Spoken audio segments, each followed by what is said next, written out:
I'll start again. So have you ever thought about leaving Earth and what Earth means? And humans have been orbiting in the space station, and so wondering about what their physiology is from like a Chinese medicine perspective. For example, if the yin-wei cycle starts with each sunrise and each sunset, one sunrise and one sunset, as we're told in the Beijing. In the space station, they have 16 sunrises and sunsets. So does it mean then their qi is moving 16 times faster than us here on Earth? So just questions like that got me curious about this whole idea. NASA and SpaceX are planning to send humans to colonize Mars in 2024. So that's 6 years from now. That's like really fast, right? Some people's been in school longer than that. So now is the time to start asking those questions. When I start writing this report, Heiner encouraged me to be bold and to think big. So to think big, I was thinking about in terms of health in Chinese medicine. If we are really going to space and there's still so many challenges that we've not yet solved, do we dare to think about going not just to survive, but actually to thrive? And to thrive, I mean to be able to have the balance of mind, body, and spirit, to be able to have the alertness and the consciousness to create and to grow in community, to have what we're having here, and not just go and survive. So my goal is if we're going to space, we need to thrive. But in order to thrive, we need both multivalent as well as bivalent kind of medicine. Bivalent would be more biomedicine, so like Eli Lilly and all the pharmaceutical companies that are currently already investing millions of dollars in the International Space Station for all kinds of space-related technologies. What about Chinese medicine? What kind of research can we contribute from the multivalent perspective so that we have both multivalent and bivalent kind of science in order to reach our goal of having us thrive in the solar system? So that's the basis of my report. My training is in the multivalent science, so that's where I'm going to come from. So chapter 11 of Huang Di Neijing Ling Shu. The main thing about multivalent science Chinese medicine is that it's microcosm, macrocosm. And so this is the macrocosmic framework of Chinese medicine. And you can see that there are lots of symbols on it. It's symbol science. And the thing to note is that as I wrote this report, I realized that for us, we're so schooled in it, and these symbols mean so much because we're using it in clinic every day and seeing it in our lives. But for a lot of people, when you say the word symbol, people think metaphors. They think that it's just for descriptive purposes. But I'm trying to say that for Chinese medicine in space, this is not the case, even though I'm coming from a symbol science perspective. Because all of these symbols are actually statement of resonances. They are giving us information, and that's what symbol science is. It's coded information in a single signifier in nature, and that's the information that they're trying to transmit to us. And so to bring that to space would be interesting to look at, how these symbols are. So I've kind of put my report into 3 sections: heaven, earth, and humanity. And so in the heaven realm, in my report, I went more detailed into the each organ networks about what heaven means. So heaven is prenatal, so it questions our motivation, the why of going to space. Earth, in the earth realm, it looks at the postnatal. So what are the postnatal essences? What is it? What is Earth? What is it that sustains physical life? And if we know what it is, can we find it again in another planet? And then the humanity realm is, to me, is the most exciting because it's the how, right? We have the why, the what, and then the how. So the how is, it's where I feel that the human will and choices are. It's where the story of this journey to space is not yet written, and that's why it's super relevant today. Okay? So going to heaven, our journey to the stars, In 2500 BC, the Egyptians already built their pyramids, in alignment with the Orion constellation. Today, after studying 150,000 stars with the most powerful telescopes that we have, astrophysicists as well as astronomers are telling us that we are actually made of stardust.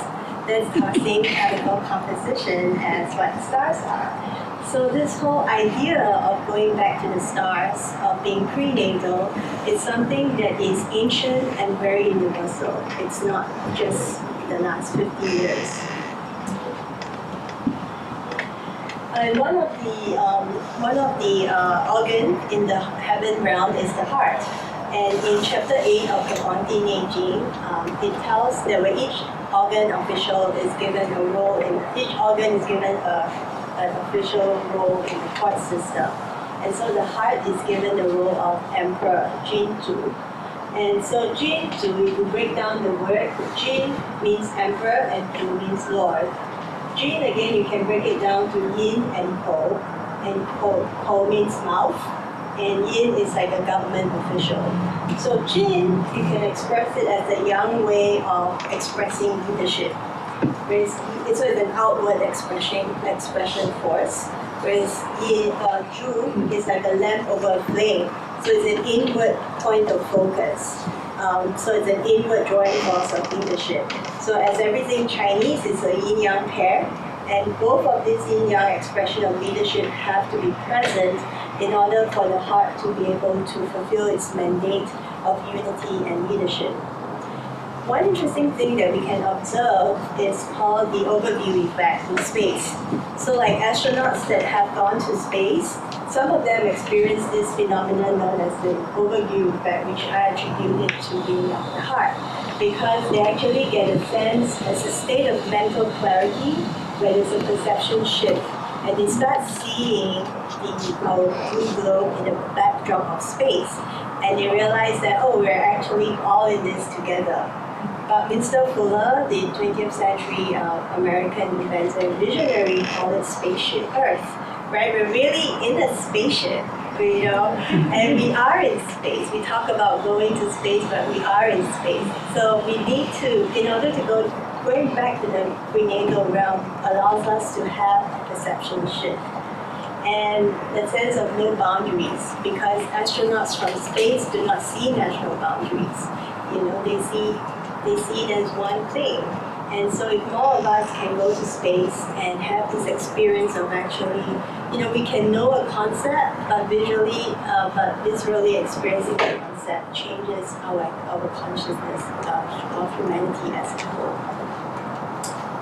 Another interesting thing to look at is the kidney organ network. Again, prenatal, kidney stores the prenatal gene. Recently, we have the twin study from NASA where Mark and Kelly actually go to space and they offer genetic information. One of the brothers stayed in space for a year, and then the other brother stayed on Earth. And then they studied their genes and realized that there's been a lot of genetic changes constantly happening with the brother that went to space. And so, of course, there are geneticists like Dr. Mason. He's kind of have this 500-year plan to rewrite and edit genomes to make the perfect astronaut, so that you can be, you don't have to suffer from cosmic radiation and things like that, or to engineer the genes of these astronauts so that they can live better, or they can be more agreeable and things like that. So doing genetic modification from that bivalent perspective, of course, would have other side effects, where there have been research that's been found that, when you engineer a gene like that, you can actually cause schizophrenia and other kinds of unintended consequences. So I was just thinking, what can we contribute from a multivalent science perspective? And so I was thinking that there is like what David was talking earlier about the DNA and how it relates to our hexagram, our I Ching. And so I did some search on that, and there's actually this field of study called genealogic, where they're actually mapping the 64 hexagrams to the genetic code that we have. And what are the hexagrams that we have in the prenatal realm? We have hexagram 44, 32, 12, and 20. So maybe, maybe coming from multivalent map, we could look at what those genes are mapped to and look at some kind of solutions from there. I don't know, but that's just one idea for the research of how to combine multivalent and bivalent science. So going back to heaven, it's about being prenatal. It's about going back to our prenatal essence. It's about awakening and enlightenment. I didn't talk about the bladder channel, which is obviously very much about awakening and enlightenment to the transpersonal people. But it's also about going back with not being as conscious, unconscious sleepers, but going back guided by our unity consciousness of the heart, and to have this conscious intent to want to go out into space, but doing it in a way that makes humanity grow. Okay, now going to the earth section. What does earth mean? So looking at the words in earth in Chinese medicine, earth can be known as Tu or Di. Tu usually means soil, and Di usually is from Tian and Di, heaven and earth. When I looked at Old English, the word earth also came from Middle Earth, so I actually saw the link between Middle Earth, Middle Kingdom, and so like Zhongguo today, China, is still Middle Kingdom. So there is something that's very much linked with the idea of center, being in the center, in the middle, and earth. And so when we think about center, right, in space, an astronaut would not even know where up or down is. So if we don't even know where up or down is, like how do we even find the center? So these things get pretty confusing. But Mr. Fuller said that we should stop looking at the whole idea of up or down. We should look at the idea of in and out, right? Because when a skydiver falls down down Earth, he's actually falling into Earth, and then you're actually expanding out. So if we do that with our bodies, right? Like if we go expand and contract, then the center will be where it's the point at which we expand and contract. And there may be more than one centers as well. But in Chinese medicine, our center, the earth, is also the abdomen. So this again points to the center and earth. And then in 黄帝内经书文 chapter 5, it says 中央生身，生吃是生土. So again, center is not just a location, but a quality. And in the classical text, it links center to deathless. So what I think is that a lot of the space pathologies that we have, we can actually go back to what's found in the earth section. So like muscle atrophy and bone density loss. 20% of bone loss in 5 to 11 days upon entering microgravity. There's mainly on the anti-gravity muscle and reduced endurance of our muscle. And then in terms of bone density loss, again 12% during 4.45 months in space, and 70% of calcium loss within days. And so our bones not only give us structure, but they also hold stores of calcium. So hypercalcemia is a big issue in space as well, having all the calcium in our system instead of being bones. So again, from a Chinese medicine perspective, first we look at it as an imbalance of the Tai-yin damp earth and the Yang-Ming dry metal. When we look at the earth organs, spleen and stomach, lung, spleen, Tai-yin, stomach, large intestine, Yang-Ming, there's a lot of stories, a lot of symbols about balance, especially with the lungs. It's important to be able to balance the dry metal and the damp earth. And so the key is balance. And one thing that we can look at is our Earth atmosphere. The radiation from the sun is like the Yang-Ming, it's like so strong. But our Earth atmosphere, the Tai-Yin, it's But I would say Tai Yin Yang is the balance of those two, giving us both the greenhouse effect as well as protecting us from over radiation exposure. So I looked at Wei Lun because of muscle atrophy, chapter 44 of Quanti Aging. And it's interesting because from a Western medicine perspective, they think that it's just atrophy from the muscle. But from chapter 44, it actually says that there can be Wei in all the different 5 lung organs. And so this is the one on the lung organ network, and it talks about how the lung is attacked by heat pathogens and the body fluids become exhausted, and this causes lame, crippled Wei.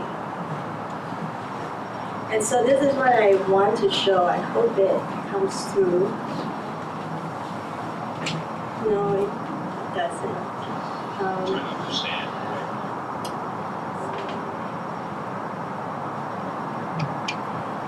Maybe if you switch it to mirror. What's that?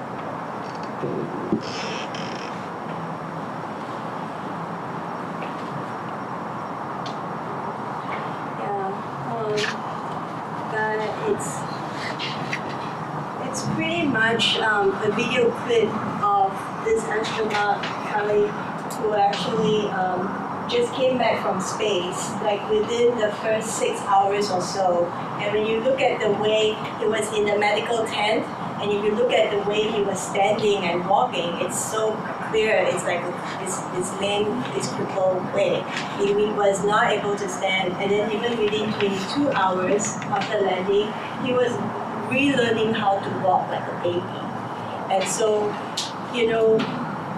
we think that space stuff is all very much biomedical, all at the bivalent extreme, but just looking at this from this perspective as a Chinese medicine practitioner, and we have this text in the Neijing, can we try something? Probably, will it work? We need results and data to prove that, but we can contribute. So again, Huangdi asked Qi how do we treat? And Qi says, well, firstly consider the Yang Ming. And in the Yang Ming, because the Yang Ming moistures the ancestral tendon, the Zhongjing, and then it governs bundling the bones. And also go and tonify the yin spring points that promotes qi through to the su spring points. Very, very, very direct and not vague. So Shufu, letter 62, it's interesting seeing how it correlates to the greatest amount of bone loss in an astronaut and the calcaneus. Maybe it's a good point to needle. And then also in terms of the points, how I interpreted that chapter, that point is to go from yin spring.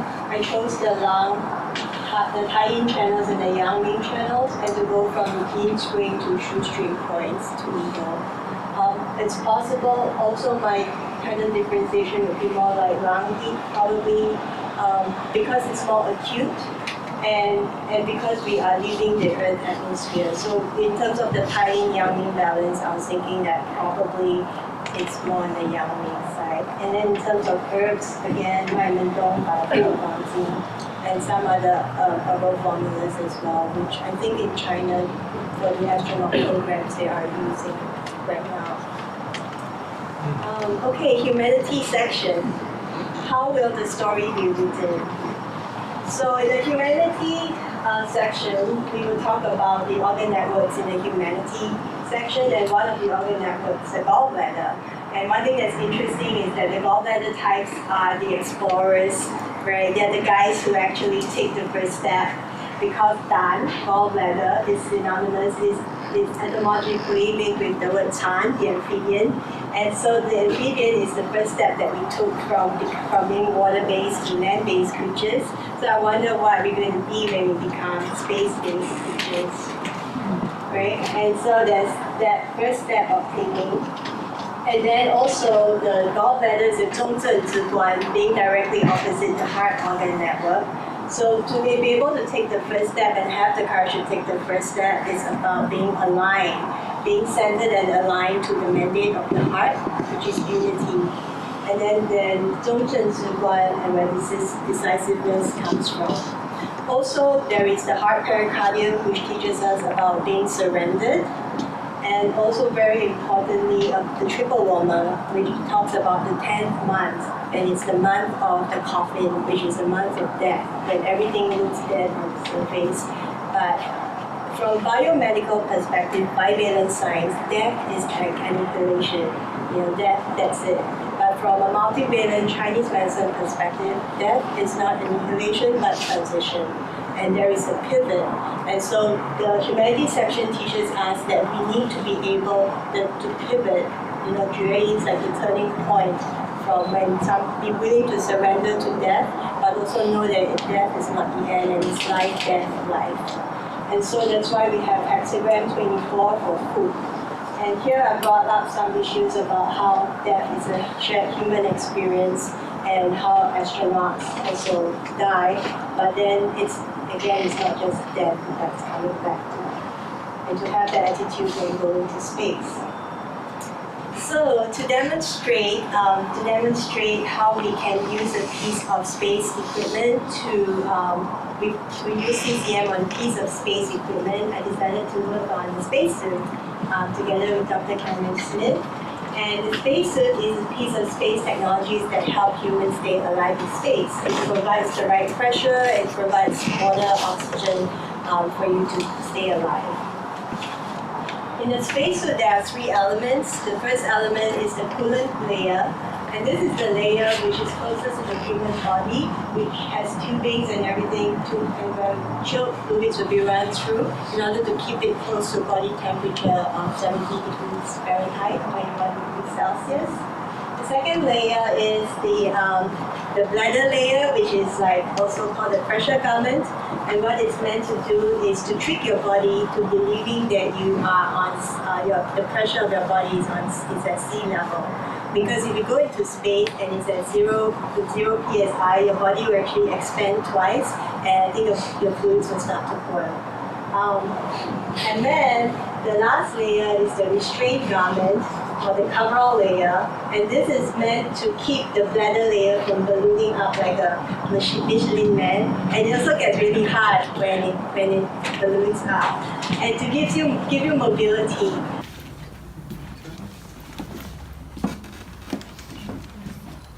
Go ahead, Michelle. Sorry, I was just trying to...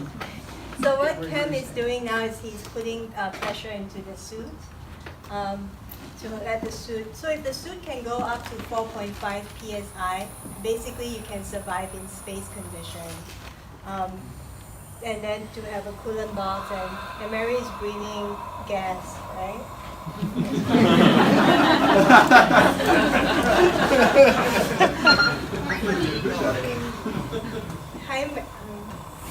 Hi, Mary, can you copy? Loud and clear. How are you feeling in the suit right now? I got oxygen coming in. So one other thing that we thought that we can do with the suit is it's an environment where we can enhance a lot more sensory wellness. So we can vent some essential oils into the suit to help with better performance. We can also put in some other sounds, because there's so much things going on when you're in the suit and you're listening to all these things which will affect your performance. And so there's gemstones in there, there are acupuncture points in there, there's anatomy trained lines in there which follows our meridian lines. And yeah, let's just make it a Chinese medicine spacesuit.